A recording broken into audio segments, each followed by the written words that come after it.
لا الہ الا اللہ لا الہ الا اللہ لا الہ الا اللہ۔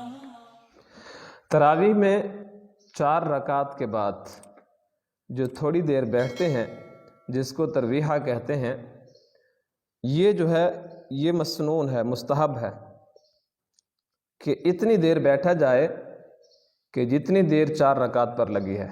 مثلا 4 رکعت پر اگر 10 منٹ لگے ہیں تو 10 منٹ کا وقفہ دیا جائے، یہ مستحب ہے، لیکن اگر لوگ تنگ ہوتے ہوں تو وقفہ کم کیا جاتا ہے۔ پھر اسی وقفے میں جب ہماری تراویح کی 4 رکعت پوری ہو جاتی ہیں تو اس وقت ہم دعا پڑھتے ہیں، سبحان ذی الملک والملکوت۔